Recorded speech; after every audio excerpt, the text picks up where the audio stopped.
ہاں میرا چھوٹا بیٹا جو 12 سال کا ہے، اس کو چوری کرنے کی عادت لگ گئی ہے، اس کو پیار سے مار سے ہر طریقے سے سمجھا دیا لیکن وہ نہیں مان رہا، موقع ملتا ہی چوری کرتا ہے اور بڑے نوٹ چراتا ہے، واہ واہ، اور اب رشتہ داروں کے ہاں بھی چوری کرنا شروع کر دی۔ میں بہت پریشان ہوں، برائے مہربانی اس کا کوئی حل بتائیں۔ اللہ میاں نے جو چور کا ہاتھ کاٹنے کا حکم دیا نا،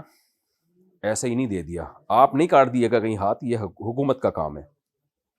یہ حدود جاری کرنا حکومت کا کام ہے، کسی اور شخص کو نہ ماں باپ کو اس کی اجازت ہے کہ وہ یہ کریں، لیکن میں تو شریعت کے حکم کی حکمت بتا رہا ہوں۔ اس کی وجہ یہی ہے کہ یہ بہت بری لت ہے۔ تو آپ، ہوتا یہ ہے کہ بچپن میں بچے نے کوئی ہلکی سی چیز چوری کر لی، ماں باپ کچھ نہیں کہتے، ایکچولی موٹیویٹ کرو، بچے کو سمجھاؤ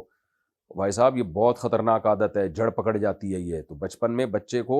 آزمائیں، چھوٹے بچے کو پیسے رکھے اور اس کو بتائیں کہ ہم تمہیں آزمائیں گے، تم نے چوری نہیں کرنی ہے۔ تو ماں باپ بچپن میں بے احتیاطی کرتے ہیں، پھر یہ عادت جڑ پکڑ جاتی ہے۔ تو اب یہی ہے کہ بچے پہ آپ سختی کریں، اور اس کو ابھی 12 سال کا ہے، پورا یعنی صحیح سمجھدار نہیں ہوا ہے وہ، تو سختی کریں، اس کو اس کی برائی سمجھائیں کہ بیٹا یہ بہت غلیظ عادت ہے، بہت خراب عادت ہے، اور باپ کا کام ہے اس پہ سختی کریں۔ ماؤں کی سختیاں بچوں پہ زیادہ اثر کرتی نہیں ہیں، تو ابا کا کام ہے، خاندان کے دیگر بڑوں کا بھی کام ہے، سب ایک گول میں اس کانفرنس بلائیں اور اس کو بٹھائیں اور بولا بیٹا تمہاری یہ شکایت آئی ہے،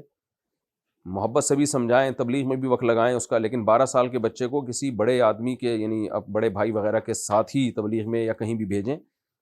تو اتنے چھوٹے بچے کو اکیلا کہیں نہیں بھیجنا چاہیے، بھائی ہی کے ساتھ بھیجنا چاہیے۔ تو یہ اس طرح سے سمجھائیں گے تو میں دعا بھی کرتا ہوں اللہ تعالیٰ جو ہے اس بچے کو بھی نیک صالح بنائے اور اس چوری کی عادت چھڑوا دے اس سے۔